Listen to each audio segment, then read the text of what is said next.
Criançada, meu nome é Alexandre Teixeira e estou dando boas-vindas a vocês ao evento Só o que Cai na UAB. Ou começa hoje, segunda-feira, dia 11 de janeiro, vai até domingo, dia 17. Um evento 100% online, evento 100% gratuito para ajudar você a passar na primeira fase da OAB. Hoje foi um dia muito feliz para mim. Hoje, dia 11, sai o resultado da segunda fase da OAB. Vou já postar no meu Instagram, quem não conhece o Instagram do tio, @curso Alexandre Teixeira. Você vai ver a aluna Thaís Bezerra, que fechou, deixa eu dizer de novo aqui, ela simplesmente fechou a prova de segunda fase em Direito do Trabalho e tirou 10 cravado. E não foi só isso não. A nota da galera foi só notão, foi só notaço. Então, da mesma forma que eu consigo ajudar, direcionar, eu não faço milagres. Professor nenhum faz milagre. A gente dá a direção e fala, ó, o caminho é esse, faça assim. Se o cara fizer, ele passa. Então, por mais que o sujeito dê para você o caminho, se você não fizer, você não vai passar. E é isso que eu quero, a Sara quer, o Júlio César, o Ronaldo Rolim, o Rafael Novaes. Todos nós queremos te dar o caminho, todos nós queremos te direcionar. Então, por exemplo, hoje, segunda-feira, dia 11, somos eu, Alexandre Trabalho, Sarinha Processo Trabalho, ou Sarinha Direito Penal. Quarta-feira, eu volto aqui com vocês com o processo trabalho, Júlio César com processo penal. Sexta-feira vai ser dose dupla de Ronaldo Rolim. Ou ele começa com constitucional, ou é processo. Enfim, sexta-feira, constitucional e processo civil com Ronaldo Rolim. E a cereja do bolo encerrando o nosso evento gratuito com o Rafael Novaes, né, de ética e ética, e vai detonar com vocês as questões mais cobradas, os assuntos mais recorrentes, as questões mais cobradas na prova da OAB. Então a gente vai direcionar o teu caminho. Tanto é que o que eu tenho para dizer para você é o seguinte, você pode estar numa dessas duas situações, você pode estar desesperado, a prova é agora dia 7 de março, você não começou a estudar, eu digo logo a você está desesperado, sem muito tempo para estudar, não tem, trabalha amanhã e tarde, só tem a noite, só tem uma saída para você, amigão. Sabe qual é?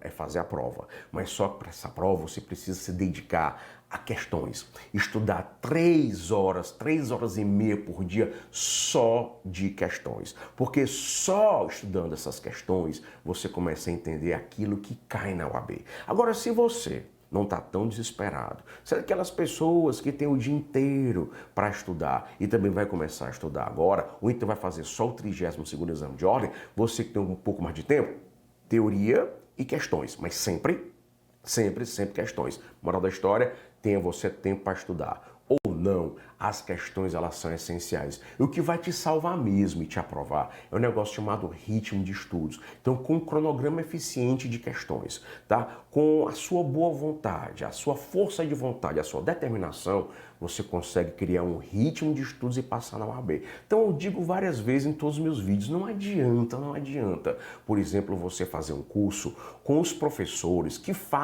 elaboram a prova da OAB. Você pode fazer um curso com os professores que elaboram a prova da OAB. Se você não estudar, não criar um ritmo de estudo, você não vai passar do mesmo jeito, porque ninguém, curso nenhum, nem SAT, nem nenhum curso vai fazer milagre. A gente apenas te orienta. E mais, né? Você tem que entender que a prova da OAB ela tem um certo padrão. A FGV ela tem um certo padrão. A Sarinha vai conversar com vocês mais tarde que a FGV em penal, ela cobra, eu me lembro que eu gravei essa aula dela, intercrimes, né? No seu aplicação da lei penal no tempo, aplicação da lei penal no espaço, teoria do crime. Menina, eu não entendo nada de penal, mas ela vai te mostrar tudo aquilo que mais cai em penal e vai resolver um monte de questões contigo. Hoje, eu vou te mostrar, vou te dizer daqui a pouquinho o que é que mais cai em trabalho. Porque eu garanto a você que das 6 questões de trabalho, você vai ter uma questão, por exemplo, sobre relação de emprego, que é o contrato de trabalho, que envolve o quê? Relação de emprego, empregador e alteração do contrato. Você vai ter uma questão sobre remuneração e salário, isso é coisa certa. Você vai ter uma questão sobre jornada de trabalho. Você vai ter uma questão sobre estabilidade. Você vai ter 2 questões sobre rescisão do contrato de trabalho, ou vai ter uma questão sobre rescisão e uma questão sobre direito coletivo de trabalho. Então hoje eu venho aqui pedir a você para prestar muita, mas muita atenção. Se você quer passar, se você realmente está afim de passar, se você quer pagar o preço, quando eu falo pagar o preço, não é comprar curso nenhum, é você realmente, não, eu vou fazer o possível e o impossível para passar. Eu vou realmente resolver todas as questões da OAB, desde 2010.2 até o 31º exame de ordem. Vou resolver todas até o dia 6 de março, dia 6 de março, porque o dia 7 é a prova. Eu garanto a você que 40 questões você faz fácil, né? 40 fácil, né? Você faz 40 questões muito, muito fácil. Sabe por quê? Que a gente vai dizer aqui, ao longo da semana, só o que cai na OAB. Por exemplo, as questões que eu vou resolver daqui a pouquinho com você, essas questões, elas não caíam antes com muita frequência. Relação do trabalho de estagiário, relação do trabalho do diarista ou do empregado doméstico, relação do aprendiz, questão sobre dissolução, não, questão sobre empregador, grupo econômico, teletrabalhador, são questões que começaram a cair, não, começaram a despencar. Começaram a despencar a partir da reforma. E ao invés de eu ficar naquela mesmice, não, foi o que eu fiz. Eu peguei essas questões, que eu já resolvi muitas questões parecidas com vocês, mas eu peguei questões diferentes, que muito embora não estejam nos exames passados, nos exames mais antigos, mas elas estão sendo muito recorrentes, ou seja, estão sendo muito cobradas nos exames mais recentes da OAB. Então, todos nós, professores, essa semana vamos fazer isso para você. Eu já vi gente perguntando, né, professor, e civil não vai ter? Teria, mas nosso querido professor Murilo, né, fez uma cirurgia, estou morto de inveja do Murilo, fez uma cirurgia e essa semana ele não vai poder estar aqui conosco, então o tio teve que escolher, né, então é só trabalho, penal, processo trabalho, processo civil, constitucional e ética, tá? A gente sempre foca nas 11 principais disciplinas, mas nesse exato momento estamos desfalcados, essa semana, na verdade, desfalcados de alguns professores. Tranquilo? Perfeito? Então olha só, presta atenção aqui, cadê minha caneta? Presta atenção aqui que vamos começar agora a resolver as questões. Vamos lá. Adriana submete-se a ato educativo supervisionado, desenvolvido no ambiente de trabalho, que visa a preparação para o trabalho produtivo daqueles que estejam frequentando o ensino regular em instituições de educação superior, educação profissional, educação especial e dos anos finais do ensino fundamental. Logo, pode dizer que a Adriana é uma lei 11.788/08. Eu vou logo marcar aqui a Adriana, você não pode errar porque você é isso aqui, amigão, ainda. A Adriana é um estagiário. O contrato de estágio é um contrato especial. Contrato de estágio não gera vínculo de emprego. Você não pode contratar, você é escritório, você é entidade, você é empresa, você não pode contratar o estagiário de forma direta. Para você possa contratar o estagiário sem que isso gere qualquer vínculo de emprego com a sua empresa, tem que ter a intermediação, tem que ser por intermédio de uma instituição de ensino. Então você vai ter, o contrato de estágio é um contrato tripartite, porque ele tem 3 pessoas, a instituição de ensino, o estagiário e a empresa que vai receber o estagiário, que é aquela que está ofertando, tá, a vaga de estágio. Então a regra geral é que o contrato de estágio feito dessa forma, com intermediação da universidade, do colégio, da faculdade, tá, da pós-graduação, ela não gera vínculo empregatício. Só que essa é a regra geral. Tio, qual seria a exceção? Excepcionalmente, haveria vínculo empregatício entre o estagiário e a empresa que está admitindo o estagiário se houvesse desvirtuamento do estágio. Tio, quando é que há desvirtuamento do estágio? Quando as atividades do estagiário na empresa não tem nada a ver com a formação do estagiário na faculdade ou na escola. Por exemplo, o sujeito é estagiário de direito. O estagiário de direito estagia onde? No setor jurídico. Mas colocaram o cara no setor comercial, colocaram o cara no setor financeiro, colocaram o cara no front de loja, colocaram o cara no caixa. Não pode. Isso é um desvirtuamento do estágio e esse desvirtuamento poderá gerar vínculo de emprego. Por que o senhor disse poderá gerar? Porque se a empresa que está concedendo o estágio, a cedente do estágio, tá? Se a cedente do estágio, que é a empresa que está concedendo o estágio, se ela for empresa pública ou sociedade de economia mista, enfim, se ela for da administração pública direta ou indireta, tá? Mesmo diante do desvirtuamento de estágio, não vai ser possível a formação do vínculo, por quê? Porque o vínculo empregatício com a administração pública direta ou indireta só mediante concurso público de provas e títulos, tá? Essa questão 27 Questão muito tranquila, tá? É uma questão muito tranquila, tá? Isso aqui é a própria definição do artigo 1º da lei do estagiário, tá? Você não pode essa questão. Então, bora pra cá. Questão 28. Olha que questão top da balada.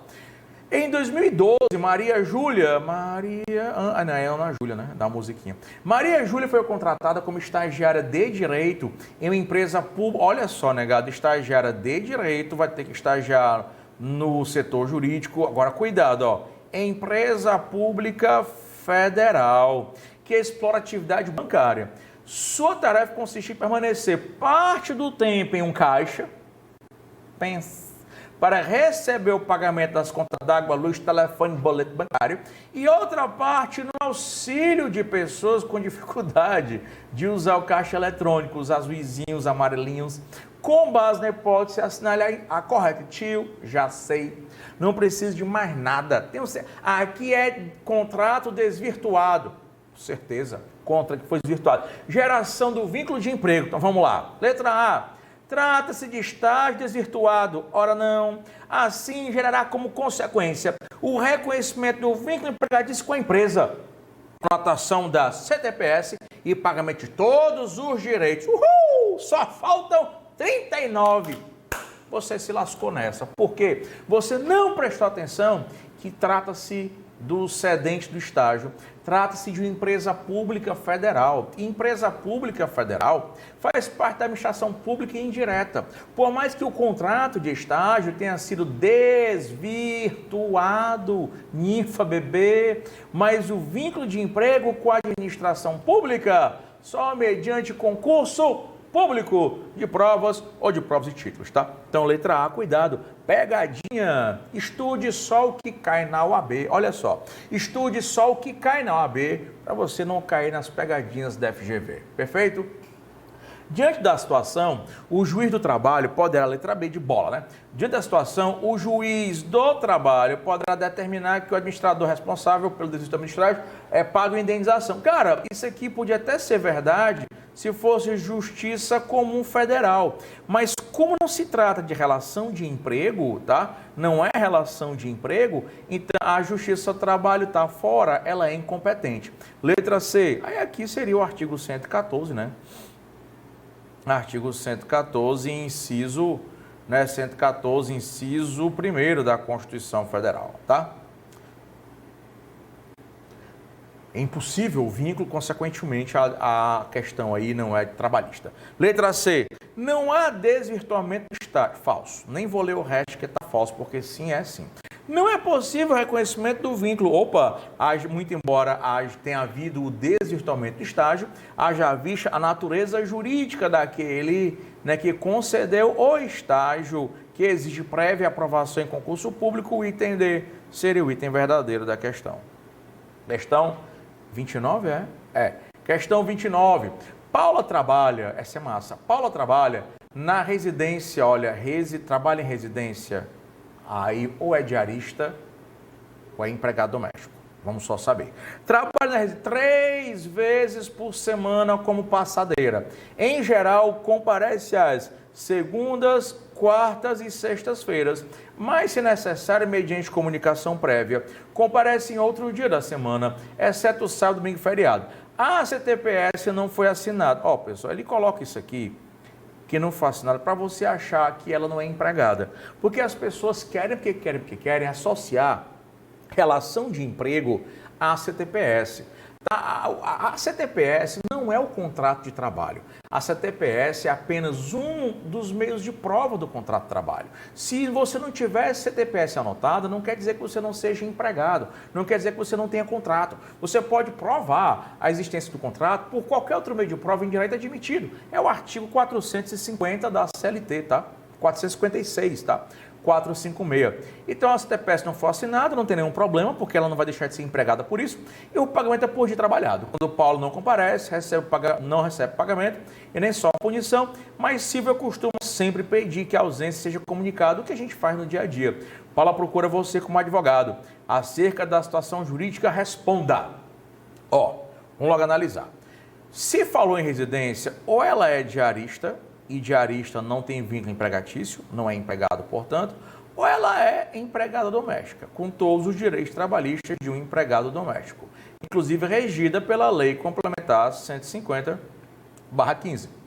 Empregado doméstico é pessoa física, empregado doméstico presta serviços com continuidade. O segredo está aqui. O que é a continuidade? Não eventualidade ou habitualidade é coisa de empregado urbano e empregado rural. Empregado doméstico é continuidade, tá? Empregado doméstico não tem eventualidade, não tem habitualidade. Empregado doméstico tem o que, menino? Continuidade. E o que é a continuidade? O que é uma prestação contínua de serviços? Continuidade ou prestação contínua de serviços, tá? É quando o empregado doméstico ou o trabalhador doméstico presta serviço mais de 2 por semana. Como assim mais de 2? 3, 4, 5, 6. Então, se você tem um trabalhador doméstico e ele presta serviços por 2 vezes por semana, tá? 2 vezes por semana, ele é um mero diarista doméstico, sem vínculos, sem direitos, tá? Se ele trabalha 3, 4, 5, 6 vezes por semana, ele é empregado doméstico e tem direito a tudo, tá? Tem direito a tudo. Então, vamos lá, né? Paula é diarista, pois trabalha 3? Não. Como ela trabalha 3, tem o quê? Continuidade, ela não é diarista, ela é empregada. Paula é autônoma? Não. Paula é empregada eventual. Olha, deixa eu te contar um segredo. Ser empregado e ser eventual são antagônicos, são paradoxais, tá? São antônimos, inclusive. Ou você é empregado ou é eventual. As duas coisas nunca, como se diria no direito, contradictio in adjecto. É uma contradição em termos, tá? Então, ou é uma coisa ou outra, não rola essa aqui não. E a letra D, né? Paula é empregada doméstica porque presta serviços com continuidade, tá? Essa é ótima. Joana foi contratada para trabalhar de segunda a sábado na residência, tu já sabe, é empregado doméstico, do senhor Demétrios, de 70 anos de idade, como acompanhante, recebendo salário mensal. Ao exato término do 3º mês de prestação de serviço, o senhor Demétrios descobre que Joana está grávida inclusive dele, senhor Demétrios, seu danadinho, rescindindo o contrato de prestação de serviço. Joana, grávida e inconformada, como toda danadinha, ajuiza a ação trabalhista para que lhe seja reconhecida a condição de empregada doméstica e garantido o seu emprego mediante reconhecimento da estabilidade pela gestação, levando em consideração a situação de Joana, que é empregada doméstica, contrato de experiência, ou melhor dizendo, perdão, contrato por prazo é? Não. Não diz isso não, tá? Mas não interessava também não, né? Doméstica e grávida, responda. A função de acompanhante é incompatível. Deixa eu te contar um segredo. Emprego doméstico é um dos empregos mais democráticos do mundo. Como assim, professor? O emprego doméstico é democrático. Qualquer pessoa pode ser empregado doméstico. Qualquer pessoa que pense numa pessoa. Essa também, tá? Um médico, ele pode ser empregado. Vale, um médico, é bem dizer, o homem estudado daquele vai ser bem empregado. Vai. Se você tem bala na agulha, e o que é que significa aqui no Ceará ter bala na agulha? Dinheiro. Se você tem dinheiro, se você tem bala na agulha, e você tem uma pessoa doente em casa, você não vai contratar um hospital, nem vai contratar o plano de saúde, você vai contratar o médico direto. Eu quero que o senhor seja meu médico, o médico do meu pai que está dodói. Você tem dinheiro e muito, o que falta aqui é liga. Então, você contratou o médico para ir, por exemplo, 3 vezes na semana na sua casa visitar o seu pai. E paga ele por dia, paga ele mensalmente, não interessa, paga por semana, paga por quinzena, não importa. O médico é pessoa física. Está prestando serviço com continuidade, ou seja, mais do que 2, 3, 4, 5, 6, a pessoa ou a família. No âmbito residencial, sem finalidade lucrativa, ele é empregado. Não se engane não, ele é empregado. Então, não interessa se você é enfermeiro, se você é professor particular, se você é personal trainer, se você é educador físico, não importa. 3 vezes na semana é empregado doméstico, filhão. Joana faz jus ao reconhecimento do vínculo como empregada, e não só o reconhecimento do vínculo, ela faz jus também à estabilidade da gestante, tá? Ela faz jus à estabilidade da gestante. Lei 11.000 11.324/06, tá? A lei 11.324/06, tá? Confere para mim essa lei, 11.324, ela vai dizer que a empregada gestante tem direito sem estabilidade, tá? Então, letra B é a resposta. Letra C, não fará jus à estabilidade, falsa, ela faz. E letra D, né? Por não é um direito garantido? Hoje é, tá? Hoje é um direito sim, e na época dessa questão também, tá? É um direito sim do doméstico. E letra D, Joana não fará ajustabilidade, já está falso, né? Ela é... E contrato de experiência não é de 3 meses, né?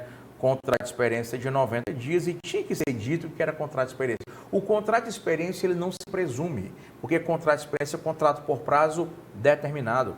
O que se presume é que o contrato é por prazo indeterminado. Então, para ser contrato de experiência, tinha que ter na carteira. Vamos lá. Ou no outro documento. Questão 70, na verdade foi a questão 72, né, do 8º exame de ordem. Segundo expressa a previsão em nossa ordem jurídica, assinale a afirmativa em que o trabalhador e não empregado possui igualdade de direitos, tá? Essa questão aqui, ela diz respeito ao artigo 7º, eu vou te explicar ela, tá? A FGV não cobra mais assim, mas o que vale é a explicação. 7º 34 da Constituição Federal. Quem é que vai dizer o 7º 34 da Constituição Federal? Artigo 7º, caso são direitos tal. Inciso 34. Igualdade de direitos entre os trabalhadores com vínculo empregatício permanente e os avulsos. Então, o trabalhador avulso, ele não é empregado.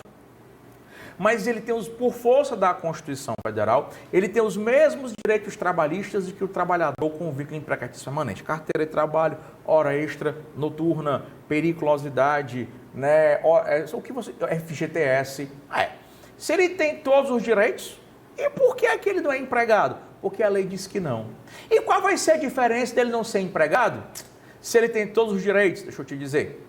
O portuário, via de regra, tá? Ou o avulso, via de regra, ele pode ser tanto o avulso urbano, que é o avulso portuário, como ele pode ser o avulso rural, aquele que trabalha nos silos, nos armazéns. Pessoal que é do sul e sudeste, pessoal que é do centro-oeste, sul-sudeste, tem mais afinidade com esse tipo de avulso, que é o avulso rural, que é aquele que trabalha na zona rural, nos silos, no armazenamento de grãos, tá?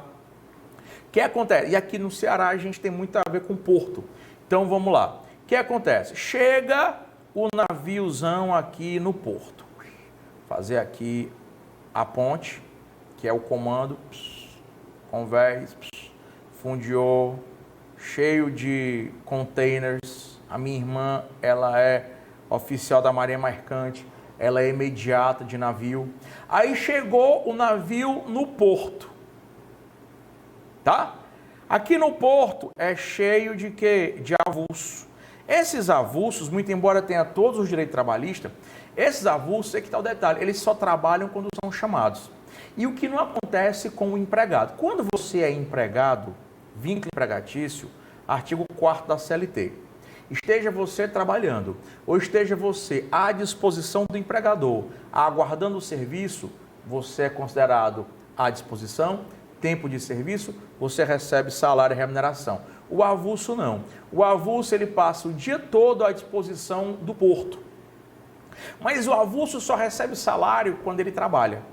Entre o avulso e o navio existe o órgão gestor de mão de obra ou o operador portuário.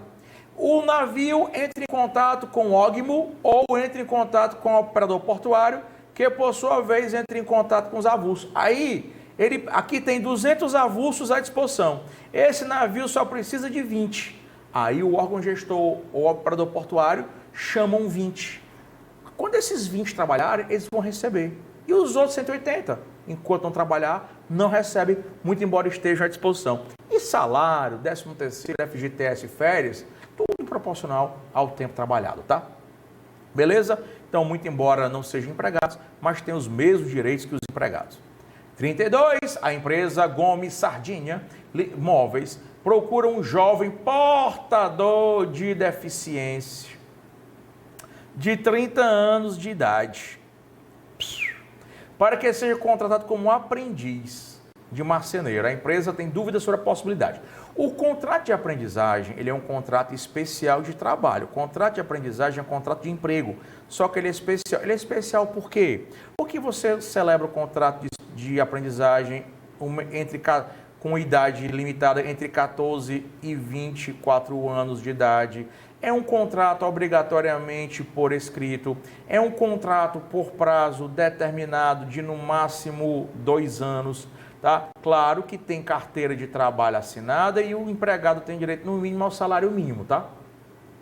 No mínimo ao salário mínimo. O que é que vai acontecer? É que quando você, apesar de todas essas limitações, apesar de todas essas especificidades do contrato de aprendizagem, quando você é portador de deficiência, os parágrafos 3º e 5º do artigo 428 da CLT, eles vão trazer 2 exceções. Quando você for portador de deficiência, exceção número 1, não tem limite de idade. Você pode ser um aprendiz de 200 anos de idade. Se você for portador de deficiência, o seu contrato de aprendizagem é válido. E falta de limitação número 2, não tem limite de duração. Se você for um portador de deficiência, você pode fazer um contrato de aprendizagem por 3, 4, 5, 1 milênio se você quiser, tá? Questão, inclusive, caiu 2 vezes na segunda fase do AB. Então, letra A, não se aplica a idade máxima do aprendiz portador de deficiência, verdadeiro, de modo que o contrato é possível, verdadeiro já é o item A, tá? A idade máxima do aprendiz é de 24 anos de idade. Sim, mas nesse caso, não havendo exceção, falso. A exceção que é o portador, então tá falso. Havendo autorização, não precisa haver autorização de nada, tá? E letra D, não existe idade máxima, existe, né, que é a de 24 anos de idade. Daí porque em qualquer hipótese não, só não tem limite quando for portador, tá? 33, a empresa Info hoje. Ó, se é Info, já é informática, nem li, mas já sei que é uma questão sobre teletrabalhador, tá? Aí, artigos, ai droga, artigos, é porque eu aperto um botão sem querer aqui, artigos 75A até o 75D de dado da CLT. Então vamos lá. Firmou contrato com Paulo, pelo que ele prestaria consultoria e suportes de serviços técnicos de informática a clientes da empresa. Para isso, Paulo receberia 20% de cada atendimento. Paulo, não se engane não, Paulo está recebendo por comissão, e comissão é salário. Lembrando só que quem ganha comissão, remuneração é variável e tem direito a, no mínimo, o salário mínimo por mês, artigo 7º, inciso 7º da Constituição Federal. Sendo certo que trabalhar em sua própria residência. Claro que o comum normal, é que o empregado trabalhe na empresa, mas nada impede que ele trabalhe na casa dele, na casa da sogra, que ele trabalhe na praia, tá? Que ele trabalhe no subsolo do prédio, sei lá do que. Nada, não interessa. Ele pode trabalhar de onde ele quiser, desde que a empresa deixe. Realizando contratos por via remota. Quando você realiza contrato, trabalho por via remota telefônica, meios telemáticos, tá? Longe, meios telemáticos de comunicação, você é teletrabalhador. Paulo deveria estar conectado no horário comercial. Subordinação, de segunda a sexta-feira, habitualidade. Mas a obrigação de estar conectado, subordinação. E ele recebe o quê? Comissão, salário através de comissões. Paulo é empregado, tá? Ele é teletrabalhador, mas ele é empregado. Sendo exigida sua assinatura pessoal, olha só, pessoalidade na prestação de serviços. Sobre o caso, a assinatura é correta, aí morreu. Paulo é autônomo? Não, filhão. Paulo é empregado. Paulo é autônomo? Não, filhão. Paulo é empregado. Paulo é autônomo? Não, filhão. Paulo é empregado, eu já expliquei por quê, tá? Paulo é empregado da empresa, pois estão presentes todos os requisitos da relação de emprego. Uma sociedade no ramo de informática. Outra questão sobre teletrabalhador. E aqui a FGV errou, viu? Ela errou o gabarito. Na verdade, não tem resposta. mas ela não anulou essa questão, tá bom? Muito embora eu tenha gritado com ela, anula a FGV, ela não anulou, bicha véia, nojenta, tá? Uma sociedade empresária do ramo da informática, visando a redução de custos, decidiu colocar metade dos seus funcionários em teletrabalho, tá? Com possibilidade de revogação, caso não desse certo. Sobre o regime de teletrabalho, responda. De novo, do artigo 75A ao 75D, tá? 75A, tem que olhar aqui meu celular, que eu estou sozinho aqui no curso, meio de alma, né? 75A e 75D da CLT. Letra A, vamos explicar item por item. Poderá ser realizada a alteração do regime de teletrabalho para o presencial. Cara, tanto pode ser presencial para teletrabalho, como pode ser de teletrabalho para presencial. Vamos comigo. O que é o comum? Presta atenção, pô. Pensa aí, cara. O que é o comum? O que é o normal? O empregado trabalhar em casa ou na empresa? Na empresa. Então, o comum é o presencial. Se o comum é o presencial, tá? Então, para que o empregador altere de presencial para teletrabalho, tem que ter a anuência do empregado. O empregado tem que concordar. O empregado tem que concordar. Por que ele tem que concordar? Olha como é lógico. Lógica número 1, porque o normal é o empregado trabalhar na empresa presencial. O excepcional é trabalhar em casa. Então, se é o excepcional o excepcional se prova. Então, tem que concordar. O empregado tem que concordar por escrito, tá? E outra coisa, pode ser que o empregado em casa não tenha um bom ambiente de trabalho. É pequeno, é apertado, a internet não é boa, não tem ar-condicionado. Então, ele tem que querer trabalhar em casa, tá? É barulhento demais o ambiente, ele não vai conseguir se concentrar. Então, para trabalhar em casa e mudar a rotina da sua casa, você tem que concordar, tá? Tá certo? E você vai. Tchau. Também tem a possibilidade de teletrabalho para presencial. O que é o normal? O que é o comum? O empregado trabalha em casa ou na empresa? Não é na empresa? Então, se é na empresa, do presencial para o teletrabalho, o empregado tem que concordar. Do teletrabalho de casa para o presencial, o comum é o presencial. O empregado não precisa concordar. Basta a vontade do patrão. Tá? Agora, tem que ter um período de transição de 15 dias. Foi aqui que a FGV errou. Tio, mas me explique logo, por que esse período de transição? Porque o cara está em casa, trabalhando faz tempo. Acostumado a acordar, trabalhar, nem escova os dentes, nem tira remo, penteia nem os cabelos. Trabalha de pijama, que é muito cômodo, muito bom. Para ele voltar a trabalhar na empresa, se acostumar com o trânsito, acordar cedo, escovar os dentes, tomar banho, tirar a remela, comer correndo, o cara tem que se adaptar à volta ao trabalho. E aí precisa de 15 dias de transição. Foi aqui que a FGV errou. A FGV diz que 15 dias eram aqui. Não, 15 dias são aqui. Mas eu não posso fazer nada. Vamos lá, letra A. Poderá ser realizada a alteração do regime de teletrabalho para presencial. Pode, ó, teletrabalho para presencial. Por determinação do empregador. Pode. Garantido o prazo de transição. Pode, que é esse aqui, tá? Que é esse aqui. Então, ele errou, foi noutra questão, tá? Que é esse aqui. Então, ó, teletrabalho para presencial, só pelo empregador, e tem prazo de 15 dias para o empregado se acostumar. Então, esse item aqui já é verdadeiro.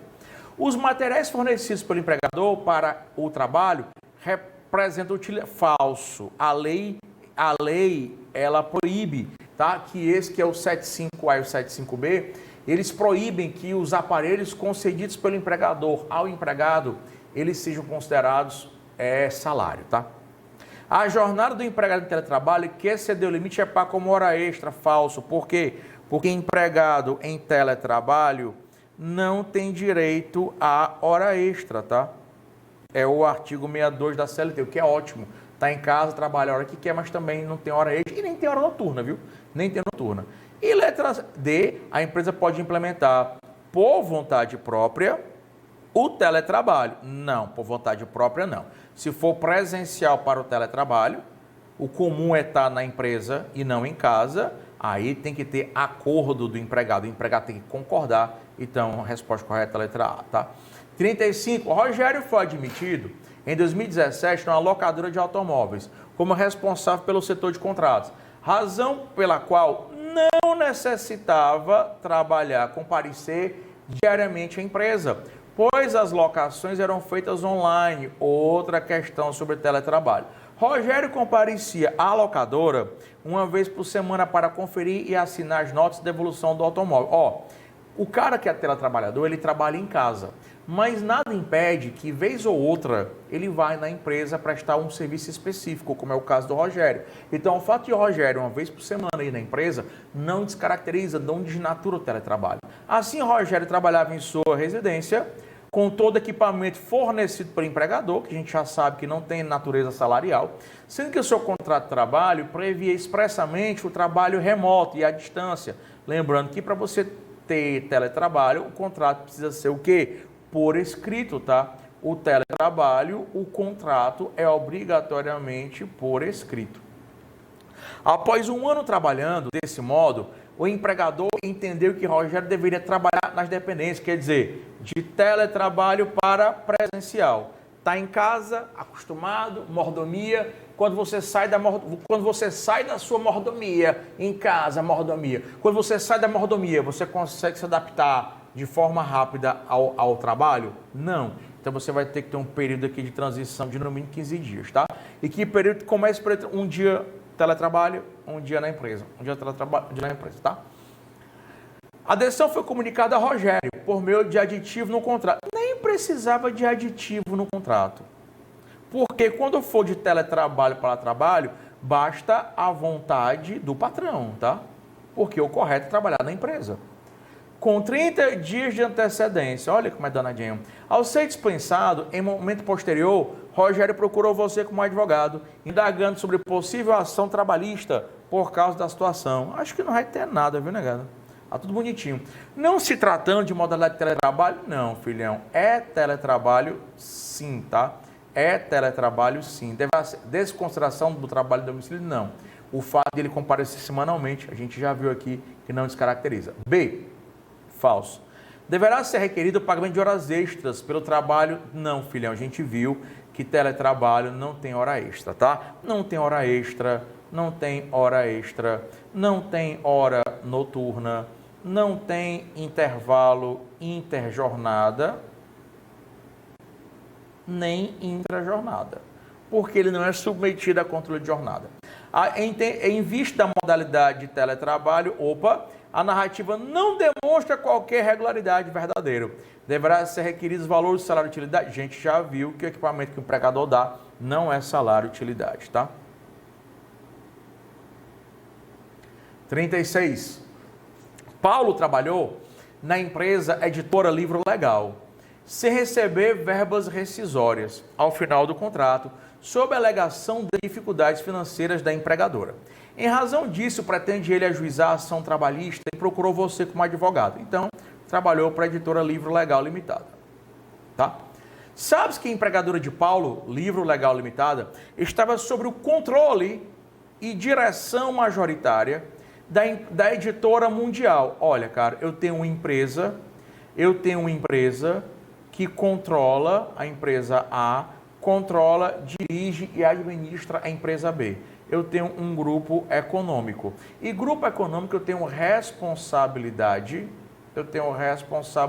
solidária, tá? Das empresas para com os créditos do empregado. Agora, o engraçado é que a responsabilidade solidária no grupo econômico ela é de mão dupla. Tanto a empresa A quanto a empresa B, tanto a editora Livro Legal, quanto a editora Mundial, tá? Ambas têm responsabilidade solidária para com Paulo.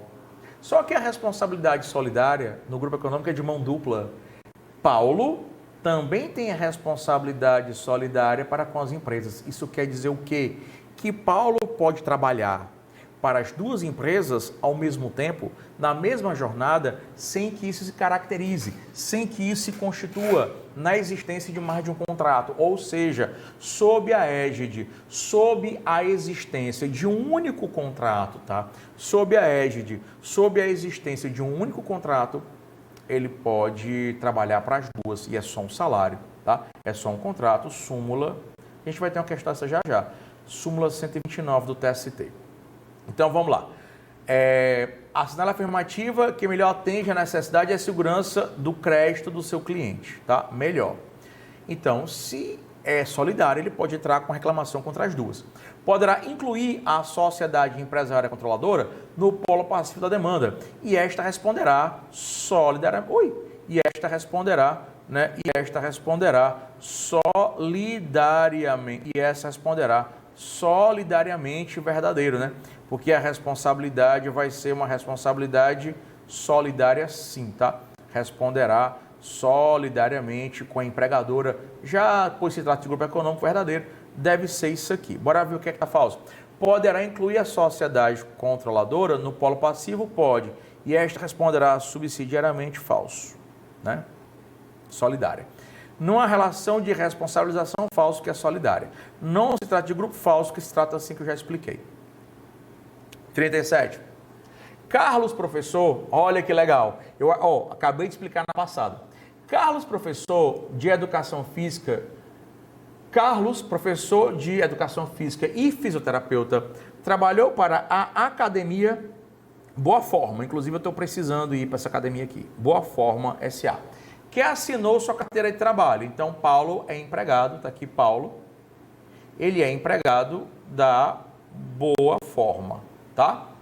Cumprir a jornada de trabalho de segunda a sexta, de 7 às 16, com 1 hora de intervalo para almoço. Ao longo da jornada de trabalho, ele ministrava 4 aulas de ginástica de 50 minutos, com duração cada, e também fazia atendimentos fisioterápicos, marcados para os alunos da academia. Na sociedade empresária, siga em Boa Forma. Então, Paulo trabalhava para a Boa Forma e trabalhava para a Siga Boa Forma. Do mesmo grupo econômico da academia. Acabou-se. Se é grupo econômico, responsabilidade solidária. Então, lá vai. E nesse caso aqui, não só elas têm responsabilidade solidária para com Paulo, mas Paulo tem para com elas. Lembra que ele pode trabalhar para as duas durante a mesma jornada e só ter um único contrato, um único salário, um único período de férias, um depois do FGTS? Pois é. Súmula, mais uma vez, aqui vou colocar, súmula 129 do TST. O caso gera a duplicidade de contratos de emprego? Não, a não ser que a questão dissesse que tinha um ajuste em sentido contrário. Aí, se a questão dissesse que tinha esse ajuste, aí tinha 2 contratos, tá? Falso. B, o caso gera duplicidade? Falso, porque não tem ajuste em sentido contrário, que a questão não diz. Letra C, o caso gera... Não! D, o caso não gera coexistência de mais de um contrato. Tio, e quando é que haveria mais de um contrato? Quando houvesse ajuste expresso em sentido contrário, ou se ele prestar serviço em jornadas diferentes, tá? Para as duas empresas, perfeito? 38. José trabalhou como despachante para a Sociedade Empresária Vinhos do Sul Limitada, tá? Despachante, minha mão tá, é porque tá frio aqui e a minha mão tá coisando, suando.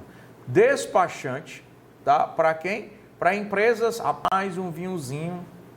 Quando eu vejo os alunos do Rio Grande do Sul, eu só me lembro de queijo, vinho e salame. Se eu pudesse, eu só me alimentava de queijo, vinho e salame. É porque aqui não tem a facilidade que vocês têm aí no Rio Grande do Sul. Porque os salames que tem aqui são industrializados. E esses industrializados, eles são muito gordurosos. Não que o salame não seja, mas é pura gordura. E os caseiros que tem aí, né, que sempre quando eu viajo eu trago, ou quando algum aluno meu, alguém vai daqui para aí, eu sempre peço. Bom demais. Frequentemente ele reparava que nas notas de despacho constavam também a razão social da empresa Vinhos e Sucos de Bento Gonçalves. É bem capaz de ser um GE, né? Um grupo econômico. Os CNPJs das empresas eram distintos, até porque cada uma delas tinha personalidade jurídica diferente, assim como suas personalidades eram diferentes, porém os sócios eram os mesmos. Sendo certo que a Sociedade Empresária Vinhos e Sucos de São Bento era a sócia majoritária da Sociedade Vinhos do Sul. Além de sócios, pessoas físicas, quer dizer, além da interpenetrância dos sócios, tá? Com certeza aqui havia ou subordinação ou coordenação. Com base no caso, assinale. Cara, isso aqui é um grupo econômico cuja responsabilidade é solidária. A questão não oferece qualquer problema, né? Trata-se de consórcio, não. Qual a diferença do consórcio? É porque no consórcio de empregadores, tá? Eu tenho um consórcio de empregadores rurais. E no consórcio de empregadores rurais, esses empregadores rurais são pessoa física. E aqui é pessoa jurídica, tá? Então, é grupo econômico com a responsabilidade... errei aqui, né? É solidária, né? Grupo econômico com a responsabilidade solidária, tá? Cadê? Grupo econômico com responsabilidade solidária, tá? Então, o consórcio de empregador. Primeiro, consórcio de empregador é consórcio de empregador rural. Segundo, que o consórcio de empregador rural é de empregador pessoa física, tá? Tá na lei, por incrível que pareça, na lei de benefício previdenciário, só não me lembro do artigo, tá? 8.213. Vamos lá. E a solidária responsabilidade que a gente já sabe. 39. A Laô, insatisfeito com o pequeno lucro do restaurante do qual era sócio, retirou-se da sociedade e averbou na respectiva junta comercial novo contrato social, onde constava sua retirada. O empresário, 36 meses após esse fato, foi surpreendido com a citação numa reclamação trabalhista. Isso aqui é uma novidade trazida pela reforma trabalhista, é o artigo 10A da CLT. Quando o sócio sai da sociedade, quando o sócio sai da sociedade, esse sócio permanece com responsabilidade por 2 anos.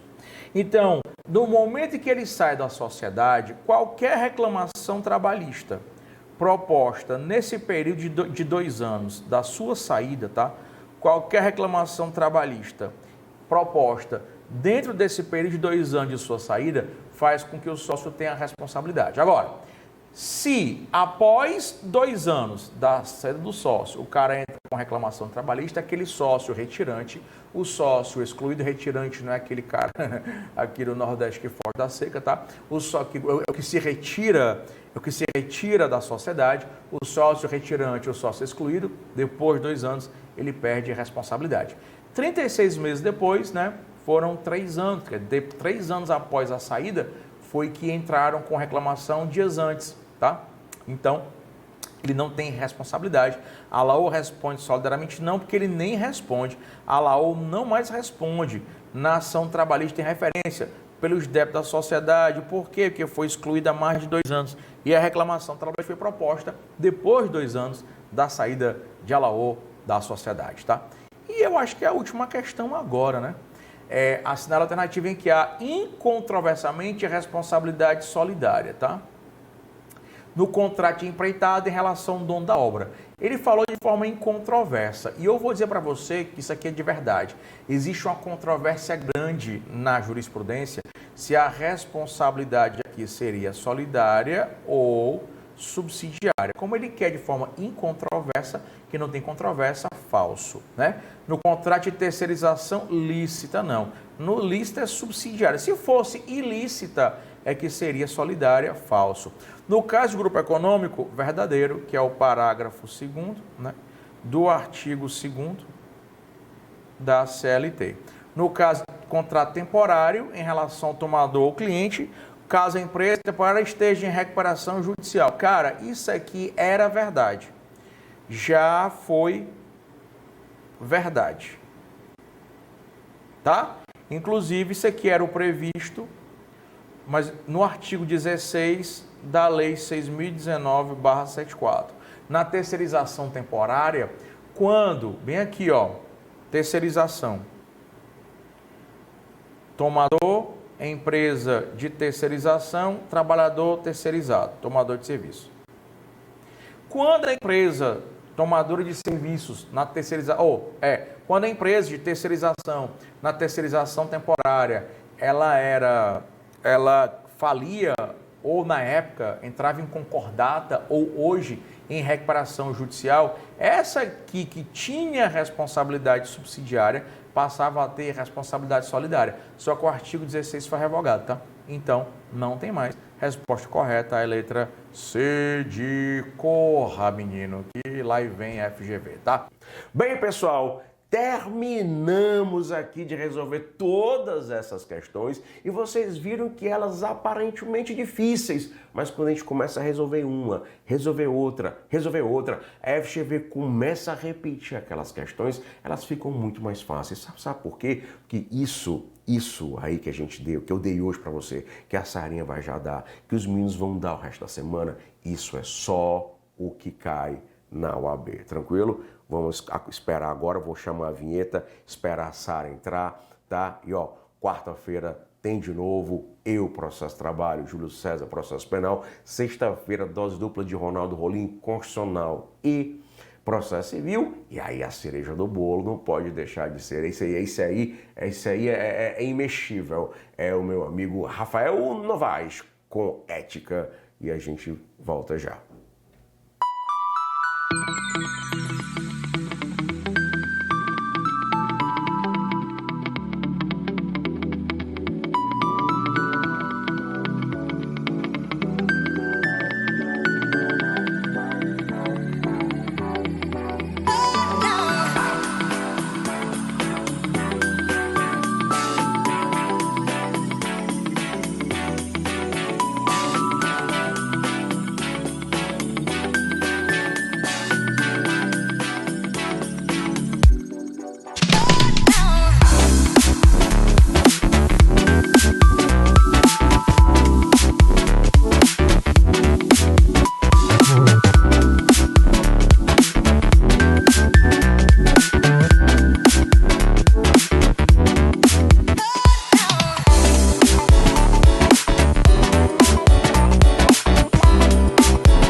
Olá pessoal, espero que esteja todo mundo bem por aí, eu espero que todos vocês estejam estudando bastante, porque hoje nós viemos com mais uma programação para potencializar a sua preparação dos seus estudos para a OAB.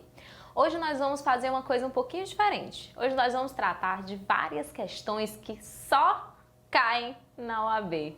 Como é só cair na OAB? É porque só cai esse assunto na OAB, professora? Não, é porque nós vamos colocar todos os assuntos que mais caem, então é só o que cai na OAB. Hoje nós vamos responder várias questões de parte geral. Por quê? Eu sempre faço essa explicação.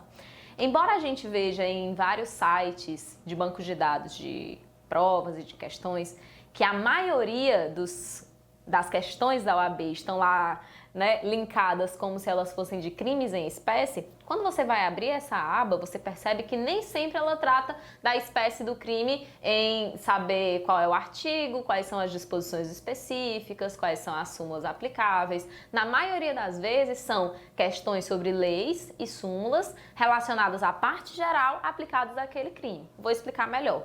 Se você presta atenção numa questão que envolve homicídio ou lesão corporal, pode ser que essa questão não envolva apenas o tema homicídio, apenas o tema lesão corporal. Na maioria massiva das vezes, ela vai tratar não só disso daí, mas também sobre questões relativas à parte geral. E como na maioria massiva das vezes ela faz isso, eu acho mais inteligente a gente fazer uma base de parte geral antes de sairmos tentando desvendar todos os crimes em espécie. Então, possivelmente, uma questão que trate sobre homicídio pode tratar também sobre conduta omissiva, conduta comissiva. Uma questão que trata apenas sobre uma lesão corporal pode estar tratando sobre dolo eventual, sobre culpa consciente. Uma questão que fala sobre estupro pode estar falando de erro de tipo. E isso é que vai fazer a diferença, porque se a gente souber aquele crime e não souber todas as normas de parte geral, não todas, mas a maioria das normas de parte geral que são aplicáveis a ele, talvez o nosso estudo seja um pouquinho deficitário. E a gente não quer que isso aconteça, certo? Então vamos lá. Sem perda de tempo, nós já vamos aqui para a primeira questão. Já está na tela? Estamos, né? Ok. Eu tô aqui com toda a equipe SAT me ajudando. Toda a equipe SAT se chama quem? Se chama Aline. Então vamos lá. Carlos presta serviço informal como salva-vidas de um clube, não sendo regularmente contratado, apesar de receber uma gorjeta para observar os sócios do clube na piscina durante toda a semana. Em seu horário de serviço, com várias crianças brincando na piscina, fica observando a beleza física da mãe de uma das crianças e, ao mesmo tempo, falando no celular com um amigo, acabando por ficar de costas para a piscina. Nesse momento, uma criança vem a falecer por afogamento, fato que não foi notado por Carlos.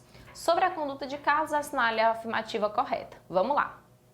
Aqui a gente vê várias, no caso 4 alternativas. Dessas aqui você vai descartar 2 e vai ficar em dúvida em 2 e vai marcar errada. Para isso não acontecer mais, a gente vai observar o que o enunciado está me trazendo como base teórica. Por exemplo, na hora que ele me fala de uma pessoa que age, que está ali como salva-vidas desse local, ela está agindo como salva-vidas de um clube qualquer, ela não está apenas ocupando essa posição de salva-vidas, ela está ocupando uma posição de agente garantidor. Prof, como é que funciona esse negócio de agente garantidor?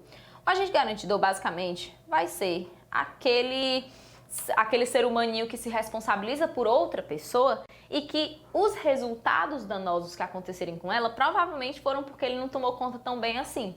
Então, se uma pessoa assume um papel de garantidor em relação a uma criança, por exemplo, sendo salva-vidas de um clube, o que acontecer com essa criança é porque ele não salvou a vida dela, é porque ele não esteve ali presente para evitar que o resultado danoso acontecesse. Quando ele tem que agir e se omite, a gente chama isso de omissão imprópria ou impura. Prof, o que rola na omissão imprópria ou impura? A omissão imprópria é dessa pessoa que tem o dever de agir, mas ela não age por algum motivo. Ela pode ter, eu vou colocar aqui no cantinho, ela pode agir por uma omissão dolosa, ou ela pode agir, ela pode se omitir numa omissão culposa. Ela pode incorrer em uma dessas duas. Como é que eu vou saber se a omissão é dolosa? Se eu percebo que o enunciado da questão disse que ela viu a desgraça acontecendo e não foi impedir, simplesmente podia agir, não foi porque não quis, ou seja, uma omissão, vou colocar aqui sublinhado, dolosa. O dolo vai se relacionar à vontade que ele tem de se omitir ou não. Se ele quis se omitir, obviamente a omissão vai ser dolosa. A omissão culposa vai ser um pouquinho diferente. Aqui o agente ele nem quer o resultado danoso, ele não está fazendo nada para assumir o risco da produção do resultado danoso. Não tem nada de dolo na conduta dele. Existe uma negligência, uma imprudência ou uma imperícia, ou seja, por vacilo ele acaba se omitindo, portanto ele acaba se omitindo culposamente. Certo? É isso que a gente tem que observar. Ele está se omitindo porque quis ou ele se omitiu por causa de um erro, de um equívoco, de um vacilo que ele cometeu. Aqui no caso a gente viu que ele se distraiu. Ele ficou observando a beleza física da mãe de uma das crianças e por isso, e ao mesmo tempo falando no celular com um amigo. Então ele se distraiu, foi um vacilo. A omissão dele não foi dolosa. Até mudar aqui a cor da canetinha. Colocar aqui um azulzinho. A omissão não foi dolosa, a omissão foi culposa. O que acontece, prof? Se a omissão fosse dolosa, ele responderia pelo resultado a título de dolo. Ou seja, se ele tivesse visto a criança se afogando, deliberadamente decidiu não se envolver, ele ia responder por homicídio, que foi o resultado morte, doloso. Agora, como ele se omitiu por culpa, a gente vai dizer que ele responde pelo resultado na forma de culpa, se houver essa forma culposa, porque você sabe que os crimes culposos eles não são como os crimes dolosos. Todo crime é doloso. O crime culposo só existe se houver expressa previsão legal, certo? Então vamos lá para as alternativas. A. Carlos não praticou crime, tendo em vista que, apesar de garantidor, não podia agir, já que concretamente não viu a criança se afogando. Vamos lá. Poder agir é, se ele tivesse visto, ele tinha possibilidade física de fazer aquilo, ele tinha. A relação entre ele não ter visto não ia impedir que ele tivesse condições físicas, mentais de poder agir naquele momento. O que aconteceu foi que ele se distraiu. Então não é que ele não podia agir, é que ele se distraiu e acabou omitindo-se. B. Deve responder pelo crime de homicídio culposo diante da sua omissão culposa, violando o dever de garantidor. Essa daqui é a nossa alternativa correta. De novo, ele estava prestando um serviço informal, mas isso não importa, porque para garantidor não precisa de contrato formal, não precisa de nada formalmente, né, acordado. Ele trabalhava de forma informal, mas isso já bastava para que ele tivesse a responsabilidade de garantidor. Quando ele se omitiu pela falta de atenção dele, a sua omissão foi culposa, o que vai acarretar que ele responda por um crime de homicídio culposo. Vamos ver por que as outras estão erradas. A C diz que ele deve responder pelo crime de homicídio doloso em razão da sua omissão dolosa.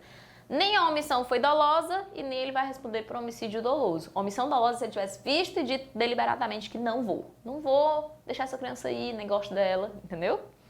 E a D diz que ele responde apenas pela omissão de socorro, mas não pelo resultado morte, já que ele não tinha contrato regular que obrigasse a agir como garantidor. Esse negócio de falta de contrato regular não impede que ele seja garantidor, certo? Até porque a gente sabe que os garantidores, eles estão lá no artigo 13, parágrafo 2º do Código Penal. E esse artigo 13, parágrafo 2º do Código Penal vai implicar no seguinte: as pessoas que têm o dever de agir são aquelas que ou a lei impõe isso para elas, um dever de cuidado, proteção, vigilância, ou então a gente percebe que ela, de outra forma, qualquer que seja a forma, assumiu a responsabilidade de evitar o resultado, ou então porque a sua conduta causou o risco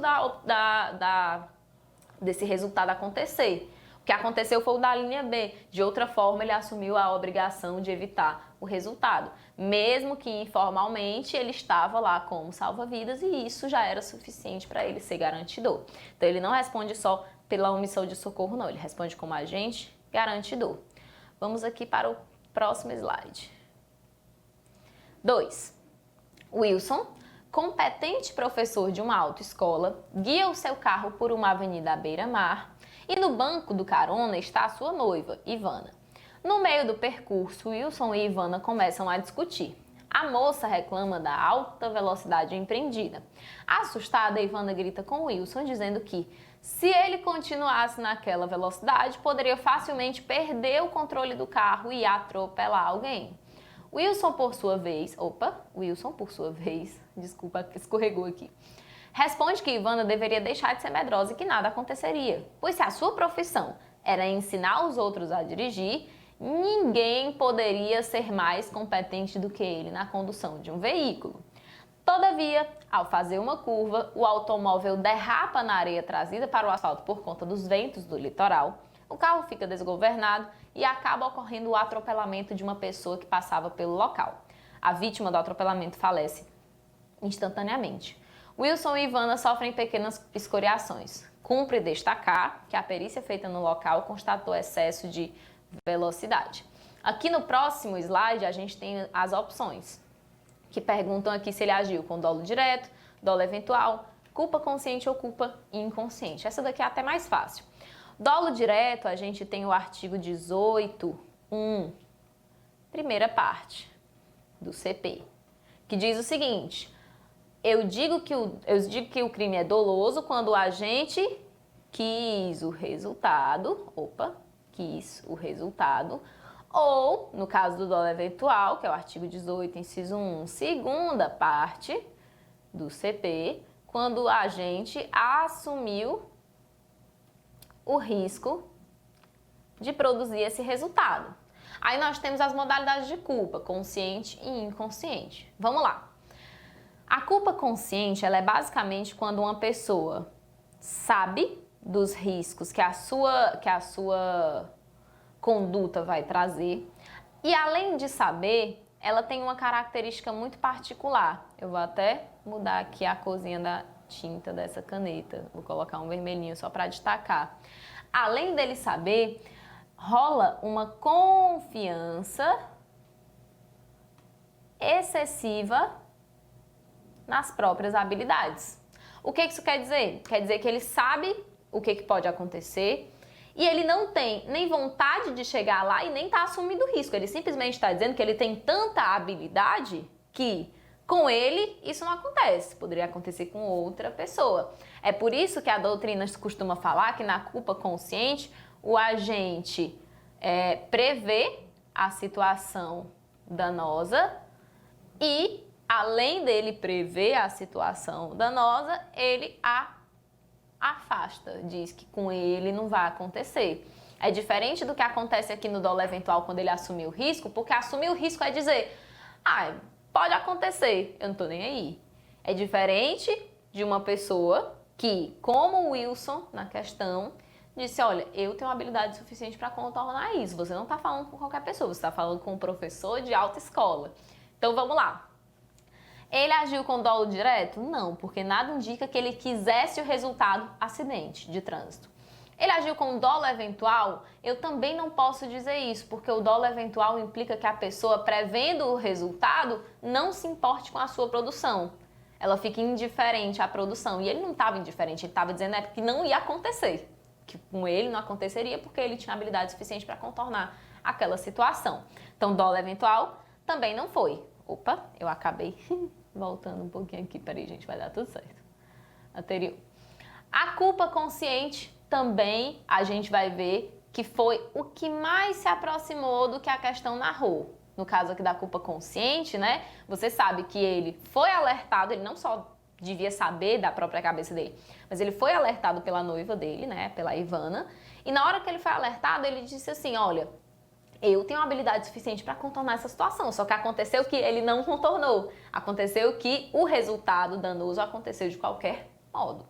Então a gente percebe que ele agiu não com dolo, porque ele não tinha vontade dirigida à produção do resultado danoso, mas ele agiu com culpa, porque o resultado danoso aconteceu por causa dele ignorar os avisos. Então ele estava lá dizendo, olha, eu consigo passar disso, embora eu não queira o resultado danoso.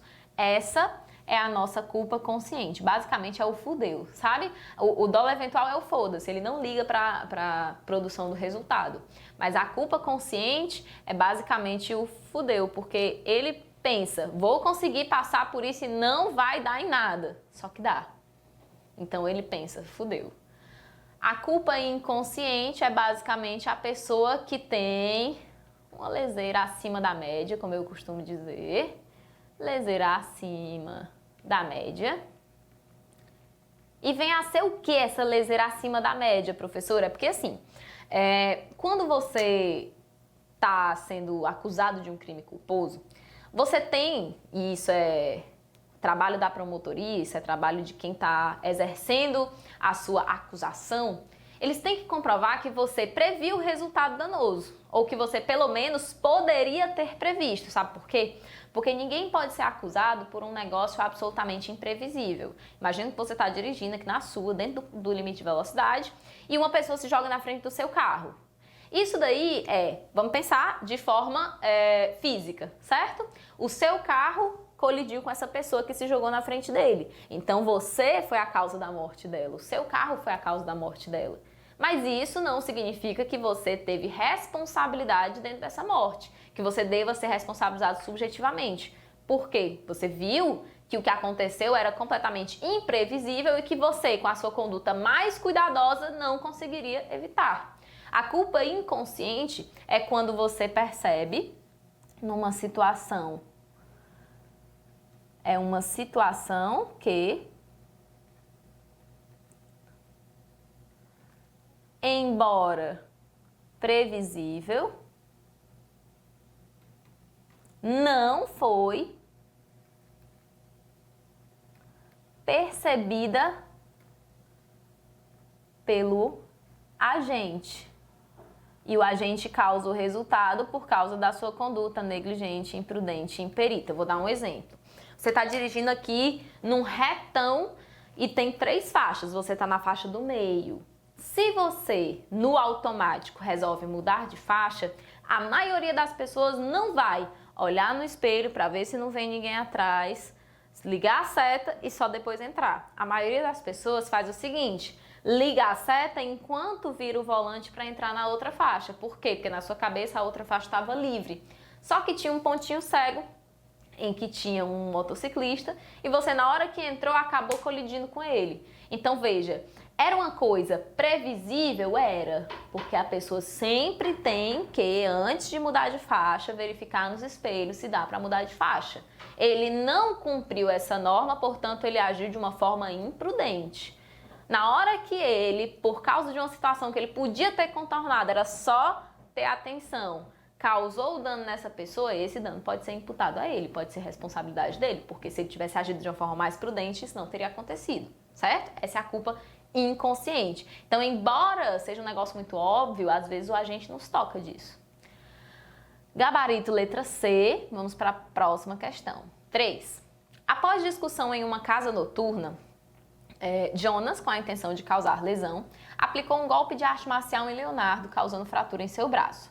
Leonardo, então, foi encaminhado ao hospital, onde constatou-se a desnecessidade de intervenção cirúrgica e optou-se por um tratamento mais conservador com analgésicos para a dor, o que permitiria que ele retornasse às suas atividades normais em 15 dias. A equipe médica, sem observar os demais cuidados exigidos, ministrou o remédio a Leonardo sem observar que era composto por substância a qual o paciente informara ser alérgico em sua ficha de internação. Em razão da medicação aplicada, Leonardo sofreu choque anafilático, evoluindo a óbito, morreu, conforme demonstrado em seu laudo de exame cadavérico. Recebidos os autos do inquérito, o Ministério Público ofereceu denúncia em face de Jonas, imputando-lhe o crime de homicídio doloso. Vamos lá. Quando a questão for para você saber qual é o crime pelo qual ele vai responder, a primeira coisa que eu vou te dizer é: a questão vai te dar resposta. Por quê, professor? Como é que a questão vai me dar resposta? Todas as questões sempre dão a resposta, porque senão elas não poderiam ser usadas em concurso nem em OAB. Então, se ela sempre dá a resposta, é só uma leitura atenta que vai te lembrar disso aí. Então, vamos lá. O Jonas estava com a intenção de causar lesão. Se o dolo dele estava dirigido para a lesão, então, se ele vai responder por alguma coisa dolosa, é lesão corporal. Se ele estivesse dizendo assim: após discussão em uma casa noturna, Jonas com intenção de matar, né? Vê aí como mudou. Jonas com intenção de matar, aplicou um golpe de arte marcial em Leonardo, aí é outra coisa. Aí sim ele poderia ser acusado de homicídio doloso tentado ou consumado, certo? Porque o dolo, ele está intrinsecamente ligado a isso. Todas as questões que vão te perguntar qual é o crime, elas vão dizer: ele tinha intenção de fazer isso, intenção de fazer aquilo. Intenção, de uma forma mais simples, quer dizer dolo. Então, o dolo dele é de causar lesão. Por homicídio doloso, ele não pode ser, processado. Ele não pode ser, esse crime não pode a ele ser imputado. Mas vamos lá, o que foi que aconteceu? Até aqui é a linha do tempo, eu vou fazer assim. Nossa, essa linha do tempo tá muito reta, eu gostei. Até aqui, vamos fazer o seguinte: aqui foi o dia em que ele levou o golpe de arte marcial. Aqui são os 15 dias que ele ia ficar sozinho, com as atividades normais. Só que a equipe médica, bem aqui, cagou o pau. A equipe médica tratou ele com um antibiótico. Antibiótico é? Não, com um remédio cuja substância causou uma reação alérgica no corpo do Leonardo. Agora eu pergunto o seguinte: o Leonardo não ia sair vivo, O Leonardo não ia sair vivo se ele tivesse só levado o golpe, sido tratado, com cirurgia ou sem, mas ele não ia sair vivo, ao que tudo indicava? Ia. Então aqui a gente percebe que só é justo aqui eu imputar ao agente, já que não foi ele quem ministrou a medicação, foi o hospital, foram os médicos. Quem é responsável pelo resultado morte, a morte aconteceu por quê? A morte aconteceu por choque anafilático. Então, o choque anafilático não veio do golpe de arte marcial. O choque anafilático veio do remédio. Então, se a causa da morte é o choque anafilático, lá no artigo 13, caput do Código Penal, diz que eu só posso imputar o crime a quem lhe deu causa. Então, não posso imputar o homicídio doloso ao Jonas, no caso, já que não foi o golpe dele a razão da morte, certo? Ok. Então, professor, o que acontece? Lá no parágrafo 1º do artigo 13 tem dizendo o seguinte, né? A concausa superveniente relativamente independente exclui a imputação quando por si só causou o resultado, só se imputando os fatos anteriores a quem o praticou. Vou explicar. Se você praticou um ato contra alguém, ok, e depois veio para piorar tudo, inclusive causando o resultado morte dele, uma razão que sozinha matou ele, você pensa o seguinte, é como se você tivesse dado um tiro em alguém e a ambulância tivesse captado explodido na hora de prestar socorro. Não foi você que capotou a ambulância, né? Então aqui o que o agente vai responder é por alguma complicação que aconteceu da hora da lesão para trás. Da hora da lesão para trás. Da lesão para frente, o estrago foi feito por uma outra causa, por isso que se chama concausa. Foi feito por uma outra causa, que veio depois, por isso se chama superveniente, e que era relacionada com o golpe, por isso se chama superveniente relativamente independente. Só que como ela causou o resultado sozinho, o resultado não pode ser imputado ao Jonas, certo? Vamos lá para as opções. Próximo slide. Diante dos fatos narrados e considerando o estudo da teoria da equivalência, o advogado de Jonas deverá alegar que a morte de Leonardo decorreu de causa superveniente absolutamente independente. Absolutamente não. Sabe por quê? Porque o golpe levou ele para o hospital e lá no hospital foi ministrado o remédio errado e esse remédio levou ao choque anafilático que levou à morte. Então, se eu consigo colocar todo mundo aqui numa relação de causa e efeito, não era absolutamente independente, não. Era relativamente independente, porque se ele não tivesse levado o golpe, ele não tinha ido ao hospital, ele não tinha tomado remédio, não tinha levado o choque anafilático, não tinha morrido, certo? Então, absolutamente independente não vai existir. É relativamente independente, devendo ocorrer desclassificação para o crime de lesão corporal seguida de morte. Morte? Amado, o resultado morte aconteceu por causa das pessoas do hospital. O golpe que o Jonas deu não tinha nem força para matar. Se ele tivesse morrido em razão das lesões, talvez isso fosse lesão corporal com resultado morte. Se ele morreu em relação de outra coisa, não pode se imputar o resultado morte a Jonas. C. Relativamente independente, que por si só causou o resultado. Até aqui tudo bem. Devendo haver desclassificação para o crime de homicídio culposo. Isso não. O homicídio culposo, ele não se fraciona assim, ele acontece rapidão.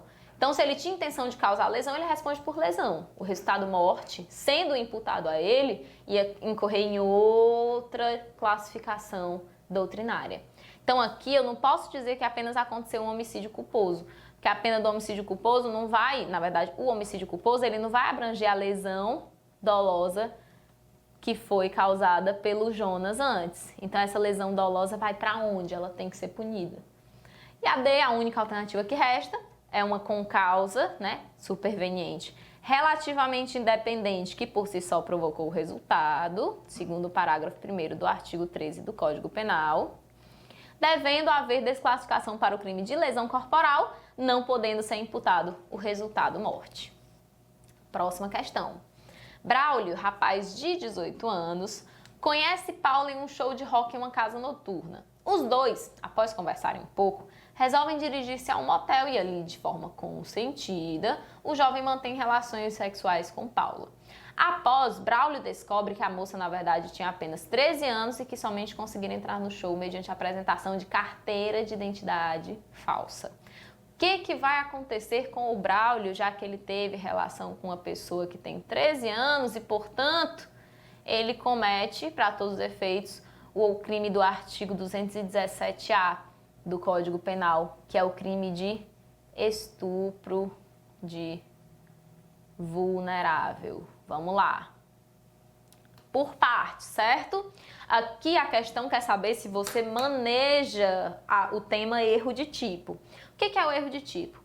A gente pensa da seguinte forma, se todos os crimes, né, se eles não forem culposos, os crimes dolosos, vamos lá, Se os crimes dolosos precisam de consciência e vontade para acontecer, se eu não tenho consciência de tudo que está acontecendo, se eu incorro em erro, possivelmente isso vai prejudicar o crime logo depois.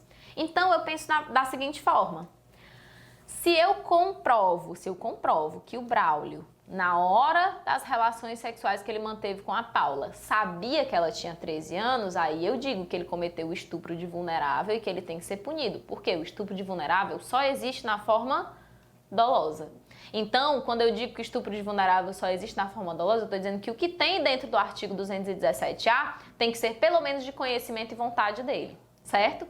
Aqui, como ela entrou numa carteira de identidade falsa, como eles se conheceram em um show de rock, em uma casa noturna, era razoável que eu pense o seguinte: Braulio não tinha conhecimento da idade da Paula quando ele resolveu manter com ela relações sexuais. Até porque a própria Paula fez a situação toda para ficar parecendo que ela era maior de idade, que ela podia estar naquela casa noturna, naquele show de rock, certo? Você viu, inclusive, que se ele tivesse tido o cuidado de perguntar qual era a idade dela, ela ia apresentar possivelmente essa carteira de identidade falsa, porque era o que ela tinha, ela não ia jogar na mesa logo que ela tinha 13 anos. Vai que ele mesmo falava pro segurança que ela tinha 13 anos e que ela não podia estar naquela festa, vocês entendem?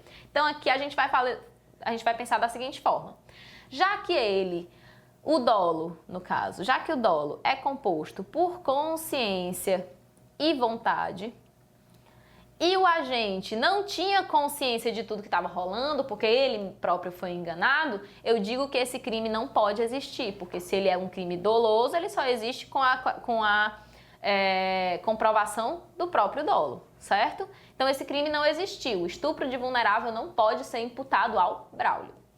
Prof, mas e a culpa, né? Ele pode não ter feito isso por vontade, mas ele fez isso por vacilo. Pois é, não existe o tipo penal de estupro de vulnerável culposo. Então, se a gente tira o dolo, não existe mais nada, não existe mais crime nenhum. Então, aqui, dentre as opções, nós vamos ver que a alternativa correta é a alternativa C. O Braulio não praticou o crime porque ele agiu em hipótese de erro de tipo essencial. A elementar menor de 14 anos não fazia parte da esfera de conhecimento dele. Logo, ele não pode ser acusado de estupro de vulnerável, já que, para todos os efeitos, ele achava que ela tinha 18 anos. Isso não vale, certo? Não é uma questão de enrolar a justiça. Isso é uma questão de que, se eu estou sendo acusado de algo, eu tenho que ser acusado de uma coisa que eu fiz mesmo e que eu tinha consciência que eu estava fazendo. Ou, se na modalidade de culpa, se existia esse crime culposo previsto em lei. Como não existe estupro de vulnerável culposo, infelizmente, por causa dessa falha, ele não responde por nada. Mas eu não deixo de lembrar para vocês da súmula 593 do STJ, que diz que justificativas como a existência de relacionamento da vítima menor de 13 anos. Relacionamento, então, ele sabe que ela tem menos de 14 anos. O relacionamento da vítima menor de 14 anos não autoriza o estupro de vulnerável e não faz com que a gente não responda. Se a pessoa consentiu, isso não faz diferença. Se ele sabia que ela tinha menos de 14 anos, ele responde do mesmo jeito. E também, né, se ela tinha experiência sexual anterior, isso também não conta, porque ela também, né, tendo menos de 14 anos e ele sabendo disso, não vai poder se safar, dizendo que ela já tinha experiência sexual. Súmula 593 do STJ vai dar a letra aí para nós. 5. Tony, a pedido de um colega, está transportando uma caixa com cápsulas que acredita ser de remédios, sem ter conhecimento, eu acho bom é que a questão já dá bem na cara, sem ter conhecimento de que estas, na verdade, continham cloridrato de cocaína no seu interior. Por outro lado, outra história, outra pessoa, José transporta em seu veículo 50 gramas de cannabis sativa, pois acreditava que poderia ter pequena quantidade do material em sua posse para fins medicinais. Ambos foram abordados por policiais e, diante da apreensão das drogas, denunciados pela prática do crime de tráfico de entorpecentes. Então foi lá o Tony, por causa da cocaína, e o José por causa da cannabis, certo? Ambos foram acusados de tráfico de entorpecentes. O Tony tá aqui, ó, ele não tinha conhecimento de que as cápsulas tinham cocaína. O José sabia que estava carregando cannabis sativa, só que ele pensou que ele podia. Ele pensou que ele poderia ter pequena quantidade de material em sua posse para fins medicinais. Aqui é uma grande rixa entre o erro de tipo e o erro de proibição. Se você percebe que a questão fala, fulano não tinha conhecimento que tal coisa que constitui crime estava ocorrendo. O Tony não tinha conhecimento de que aquela caixa de remédios que uma pessoa pediu para ele transportar tinha cocaína. Então, se ele não tinha conhecimento que isso daqui provavelmente vai ser um erro de tipo. Geralmente um erro de tipo essencial. Agora, não tinha conhecimento que uma situação que é elementar de um crime, né? A droga é elementar do crime de tráfico de drogas, então é imprescindível que ele saiba que ele está carregando droga para ser culpado de tráfico de drogas. É imprescindível que ele saiba da idade de uma pessoa menor de 14 anos para poder, né, ser acusado do crime de estupro de vulnerável e por aí vai. Agora, se a questão fala, fulano achou que podia, achou que poderia... Opa, passei sem querer, gente. Ai, desculpa, peraí, deixa eu voltar. Pronto. Ele achou que poderia, tarará, tarará, poderia ter alguma coisa. Eu sei que não se separa poderia sim, tá, gente? Mas a vida é assim mesmo. A gente vai estar diante do erro de proibição, que é quando basicamente o agente não sabe que aquela conduta é proibida. Imagina uma pessoa leiga, totalmente leiga, não sabe nada de leis, e ela vê lá na televisão, tal coisa, a cannabis medicinal está sendo usada para tratar X doenças. Ele tem essa doença, ele pensa, medicinal pode, né? Então eu vou atrás e vou pegar para mim e vou também usar de forma medicinal. Então ele, ao pensar dessa forma, penso que posso, eu achei que poderia ter... Aí ele pensa, essa coisa aqui não deve mais ser proibida, ou não dessa forma não deve ser proibida. Para uso medicinal não deve ser proibida, então ele pensa que pode. Então aqui, o erro de tipo, ele está no artigo 20 caput, e o erro de proibição está no artigo 21 também caput. O erro de proibição é basicamente quando o agente desconhece o caráter proibitivo da norma, né? E ele pode ou ser isento de pena, se esse desconhecimento for inevitável, ou se for evitável, a pena pode ser diminuída de 1/6 a 1/3. Aqui no caso, com o Tony foi erro de tipo, porque ele não sabia que ele tinha, né, cocaína dentro dos comprimidos. E o José foi erro de proibição, porque ele achava que podia ter maconha medicinal ali junto dos seus pertences. Alternativa correta, alternativa C, que fala dos dois na ordem correta. Só voltando aqui. A alternativa correta, alternativa C, que traz os dois na ordem correta, em relação ao Tony, erro de tipo, em relação ao José, erro de proibição. Lembrem-se disso, porque geralmente as respostas, que são duas respostas para uma pergunta só, são feitas de forma respectiva, né? Então, respectivamente, a gente tinha que dizer qual era o babado que ia acontecer. Vamos lá para 6, muito importante também. Arlete, em estado puerperal, manifesta a intenção de matar o próprio filho recém-nascido. Após receber a criança no seu quarto para amamentá-la, a criança é levada para o berçário. Criança, o texto mal escrito. Desculpa, FGV, um beijo. Durante a noite, Arlete vai até o berçário e, após conferir a identificação da criança, a asfixia, causando a sua morte. Na manhã seguinte, é constatada a morte por asfixia de um recém-nascido que não era o filho de Arlete, né? Parece uma reviravolta de novela, sabe? Um bebê morreu, mas não é o filho da Arlete. Mas era a Arlete que estava lá. O que vai... Sabe? Bem assim, sempre a FGV fala um negócio assim, parece uma cena de novela, eu adoro. Diante do caso concreto, assinale a alternativa que indica a responsabilidade penal da mãe. Vamos lá. Aqui a gente pensa o seguinte. Pode ter sido um homicídio e pode ter sido infanticídio. Como é que eu vou saber? Prof, você tem que primeiro conhecer os dois, certo? O homicídio é só assim, matar alguém. Essa é a conduta do crime de homicídio, certo? Geralmente é uma conduta comissiva, de ação. No infanticídio, a gente tem vários pontos. Primeiro ponto, ela vai matar, esse é o verbo, mas não é qualquer pessoa, não é alguém, ela vai matar o próprio filho. Quando? Durante o parto ou logo após. Ela vai fazer isso, assim, normal não. Ela vai fazer sobre a influência de um negócio que se chama estado puerperal. Quando a sua questão falar de estado puerperal, geralmente ela está puxando uma sardinha aqui para o infanticídio, certo? O que você tem que saber? Que se completar toda essa caixinha aqui, ela cometeu infanticídio contra a pessoa certa, né? Se ela tivesse matado o próprio filho, do mesmo jeito aí, se descobrissem no dia seguinte que o filho que tinha morrido era dela mesmo, pronto, tinha nem conversa, infanticídio. O negócio é que ela errou a pessoa. O negócio é que, ao invés dela matar o próprio filho, por engano ela matou o filho de outra pessoa. Esse que é o ponto. Prof, o que acontece com ela? Já que nesse caso não se completou o quadrinho inteiro, ela vai responder por homicídio do filho dos outros? Não. O artigo 20, parágrafo 3º do Código Penal vai dizer o seguinte: o erro sobre a pessoa contra quem o crime é cometido não isenta de pena. Agora, vão se considerar as características e as condições da pessoa que foi efetivamente, não, da pessoa que ele queria atingir, da pessoa que o agente desejava, objetivava atingir.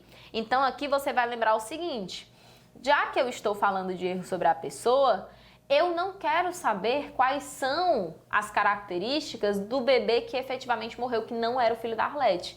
Eu quero saber das características da vítima pretendida. Então, quem era a vítima pretendida? Era o próprio filho. Se era a vítima pretendida o próprio filho, então todas as características que vão ser consideradas são as características do filho que ela queria matar. Se ela tivesse matado o próprio filho, não responderia por infanticídio? Sim. Então, nesse caso, mesmo matando o filho de outra pessoa, ela vai responder por infanticídio porque houve erro sobre a pessoa, ok? Então, nesse caso, o erro sobre a pessoa, porque ela se confundiu. Ela chegou ao berçário, conferiu a identificação do bebê e asfixiou. Então, ela pensou, conferiu a identificação, inclusive para ver se era a pessoa certa que ela ia matar. Então, ela tinha ali na cabeça dela que ela ia matar ali o sujeito passivo correto, que era o próprio filho. Foi uma lástima que ela acabou matando o filho de outra pessoa. Seria uma lástima se ela tivesse matado apenas o próprio filho. Enfim, a gente sabe, mas é uma história hipotética. Então, ok, vamos lá. Crime de homicídio porque o erro acidental não isenta de responsabilidade. Mas o erro acidental nunca isenta de responsabilidade, nem por isso ela vai responder por homicídio. B. Eita, acabei trocando aqui, gente, desculpa. Vamos lá. B. Crime de homicídio, pois, uma vez que o artigo 123 trata sobre matar o próprio filho sob influência do estado puerperal, não houve preenchimento dos elementos do tipo. Tudo bem, em relação à pessoa certa não, mas em relação à pessoa errada houve. Crime de infanticídio, pois houve erro quanto à pessoa, correto. Crime de infanticídio, pois houve erro essencial, não, foi um erro acidental. O que você quer saber sobre erro acidental e erro essencial? Compra nossas aulas, bebê. É assim que funciona. Vamos lá. Questão 7. Pedro e Paulo bebiam em um bar da cidade quando teve início uma discussão sobre futebol. Pedro, objetivando atingir Paulo, desfere contra ele um disparo que atingiu o alvo desejado e também terceira pessoa que se encontrava no local, certo? Que ambas as vítimas faleceram, inclusive aquela cuja morte não era querida pelo agente. Para resolver a questão no campo jurídico, deve ser aplicada a seguinte modalidade de erro. Aí a gente tem erro sobre a pessoa, aberratio ictus, que é o erro na execução. Nossa, mas tá feio, né, essa execução. Vou fazer de novo sim, porque eu tenho toque, vocês já sabem disso. É por isso que eu fico meio puta quando eu tô dando aula só online sem ser na lousa, porque na hora que eu dou aula online sem ser na lousa, eu fico ainda mais frustrada com quando eu erro. Então vamos lá. Erro na execução. Ficou mais bonitinho agora, né? O erro na execução, aberratio criminis, que é o artigo 74, resultado diverso do pretendido. O erro na execução está no artigo 73, erro sobre a pessoa 20, parágrafo 3º. E o erro determinado por terceiro está no 20, parágrafo 2º, eu acho. Então vamos lá, o que aconteceu aqui? Vocês vão identificar, primeiro, vou dizer logo que aconteceu erro na execução. Por quê? Primeiro, o erro sobre a pessoa implica que haja uma confusão, que o agente vai lá e confunde, então o verbo que eu vou usar é o verbo confundir uma pessoa com a outra, certo? O erro na execução, ele acontece de dois modos, que é o modo ruim e o modo muito ruim. O ruim e o muito ruim, eu vou mostrar aqui. O ruim é quando ele vai disparar contra uma pessoa e acerta a pessoa errada. Por um erro na hora de executar. Ele não confundiu ninguém, ele só errou na hora de disparar. Então aqui é o ruim. Ele erra e acerta pessoa diversa da que ele queria acertar. Essa é a primeira modalidade de erro na execução. A muito ruim, que eu falei que eu ia falar logo depois, é aquela quando ele acerta quem queria e quem ele não queria acertar. Uma dica que eu dou: às vezes só vem na questão, como foi o caso aqui, o muito ruim, que é uma pessoa que acerta X e acerta Y também. Ele queria acertar X, não queria acertar Y. Acertou os dois. Isso é sempre erro na execução. Se você perceber que por engano, por erro, por acidente no uso nos meios ou modos de execução, ele já atingiu duas pessoas, não tem nem conversa. Isso já vai ser erro na execução. O negócio é que quando ele atinge só uma pessoa, a gente fica em dúvida se é erro sobre a pessoa ou erro na execução. E para isso você vai ter que exercitar dessa forma aqui, ó. Se for erro em relação à pessoa, vou até mudar aqui a cor da tinta. Se é erro em relação da pessoa, esse é o verbo que eu vou lembrar, o verbo confundir. Como aconteceu com a Arlete na questão passada. Ela confundiu o filho dela com outra pessoa. Isso é erro sobre a pessoa. Na execução, aqui no caso, se ele for ruim, ele acerta só a pessoa diversa, só pessoa diversa. E se for muito ruim, ele acerta a pessoa diversa e a pessoa certa. Aqui, como foi muito ruim, a gente já sabe, já se tocou que foi erro na execução. Questão 8. Otelo, né? Objetiva matar 10 demônios. Eu amo esses nomes. É sempre o nome de tragédia grega. Otelo objetiva matar 10 demônios. Sendo que Otelo não é tragédia grega, Otelo é Shakespeare. Tá, gente? Assim, eu tenho cultura, eu só, às vezes, uso referências que são erradas. Mas vocês me perdoam porque vocês me amam. Eu espero. Otelo, vamos lá. Objetivo matar 10 demônios para ficar com o seguro de vida que esta havia feito em seu favor. Para tanto, desfere projétil de arma de fogo contra a vítima, causando-lhe a morte. Todavia, vocês já perceberam, ó, que já foi o muito ruim. A bala atravessa o corpo de Desdêmona e ainda atinge Iago. Então, não bastasse atingir ela, atingiu ele também, que passava pelo local, causando-lhe lesões corporais.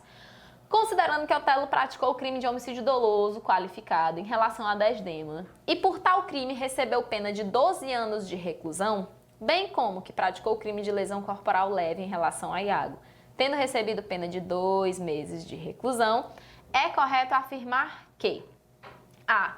O juiz deverá aplicar a pena mais grave e aumentá-la de 1/6 até a metade. Essa daqui é geralmente a opção que se relaciona com o concurso formal próprio. Que é basicamente o que acontece. Uma ação ou omissão resulta em 2 ou mais crimes. E ele não tinha, assim, vontades diferentes. O segundo crime geralmente acontece por vacilo, como foi o caso do Iago aqui. Ele queria matar uma, mas acabou matando 2 pessoas por vacilo. Então foi um doloso e um culposo.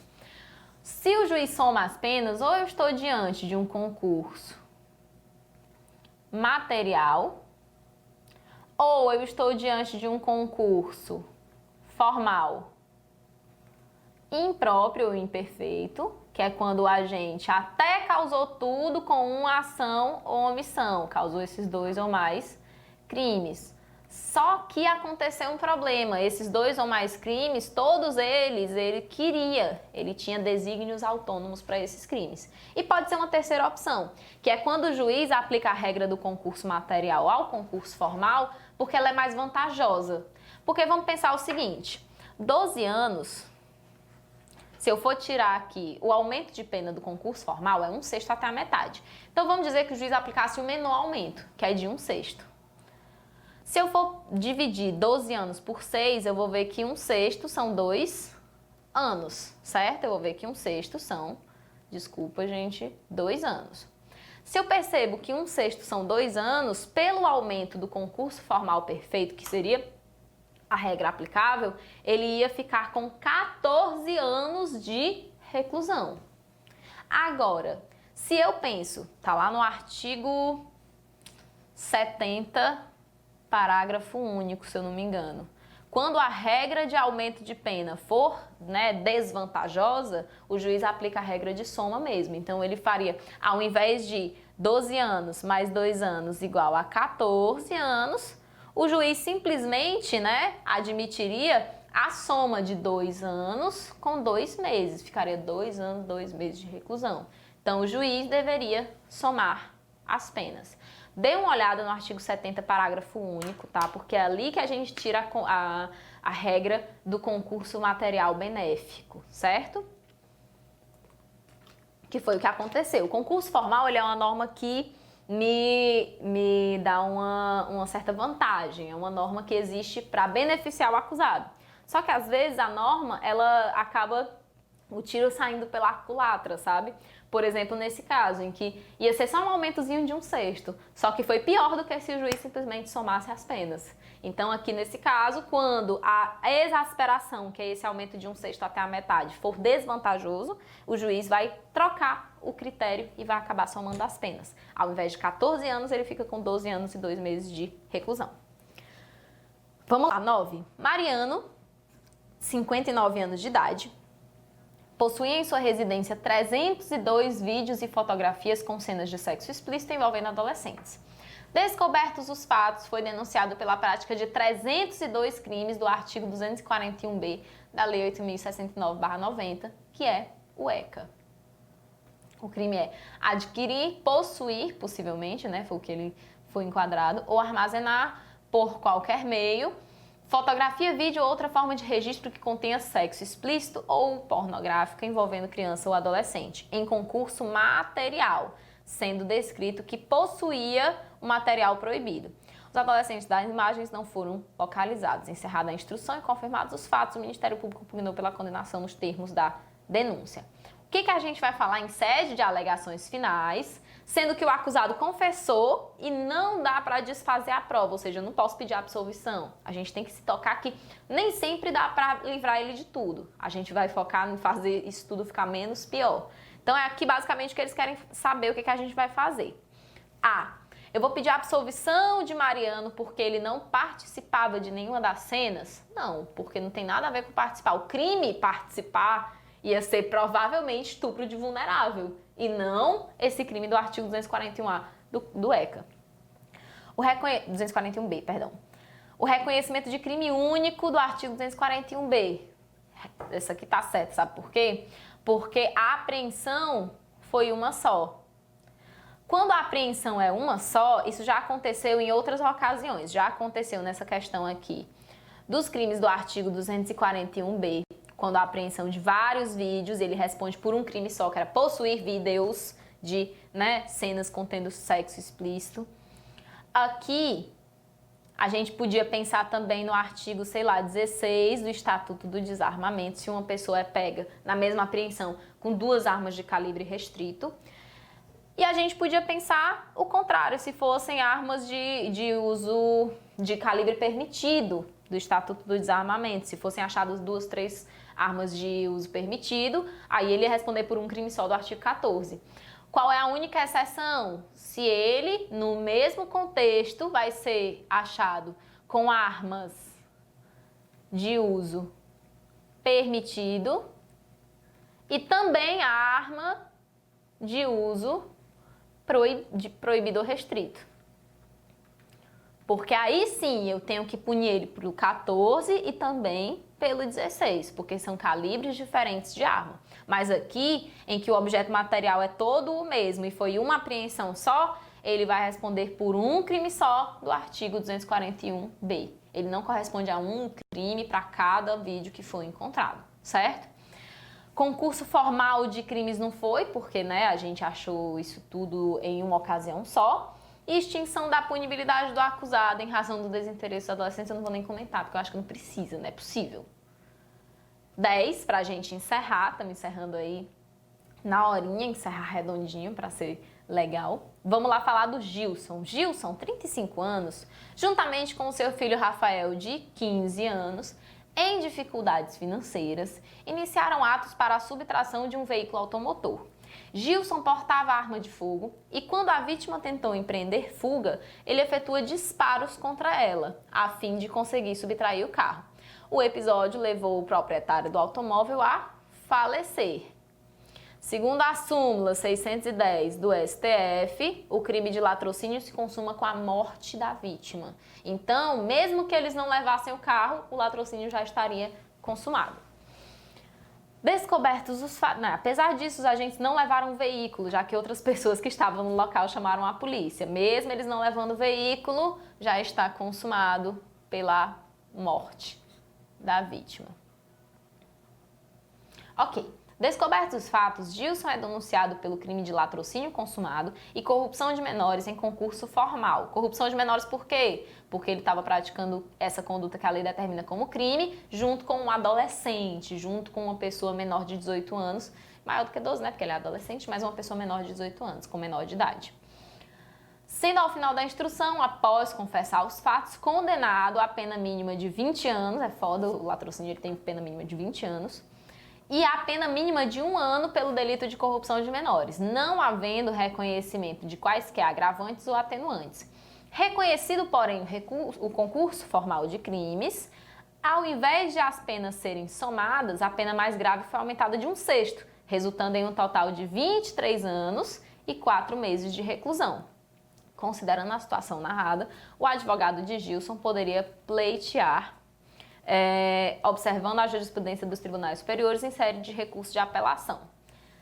Próximo slide, para a gente ver os itens. A aplicação da regra do cúmulo material em detrimento da exasperação pelo concurso formal de crimes.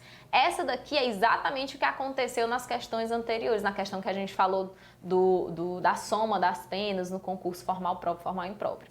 Aqui a gente pensou o seguinte: a regra que era para ter aplicado era do aumento de 1/6 até metade.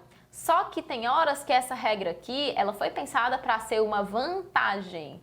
Se ela passa a ser uma desvantagem, então o juiz pode trocar e apenas somar as penas. Porque pensa comigo, pelo critério que deveria ser vantajoso para o cara, ele vai pegar 23 anos e 4 meses de reclusão. Pela regra que deveria ser a regra pior, que era a regra de prejudicar ele ia sair com 21 anos. Porque vai ser 20 do latrocínio e 1 ano da pena mínima da corrupção de menores. Então veja, quando esse critério aqui foi o critério correto a ser utilizado, só que ao invés de causar vantagem e ele te traga desvantagem, o juiz pode trocar e simplesmente somar as penas na ideia ali, da aplicação da regra do cúmulo material em detrimento da exasperação. Vamos ver por que as outras estão erradas. Aplicação de pena intermediária abaixo do mínimo legal em razão do reconhecimento da atenuante da confissão espontânea. Eu concordo que tem que reconhecer a atenuante, só que nesse caso específico, sempre tem que reconhecer a confissão como atenuante. Só que nesse caso, ele já estava com a pena mínima em 20 anos. E tem uma regra sobre dosimetria da pena, que quando eu vou calcular a pena base e quando eu vou calcular agravantes e atenuantes, eu não posso ir para baixo do mínimo, que são 20 anos, e se já estiver muito alto, eu não posso ir para cima do máximo, que são 30, certo? Então, o juiz, mesmo vendo que ele confessou, não poderia baixar a pena para baixo de 20. Então, eu não posso pedir isso daqui também, a aplicação da pena intermediária abaixo do mínimo legal. C. o reconhecimento da modalidade tentada do latrocínio. Não, súmula 610 do STF, vocês já sabem que se consuma com a morte da vítima e não com a subtração do bem. E D, afastamento da condenação pela corrupção de menor, pela natureza material do delito. Olha que a súmula 500 do STJ discorda.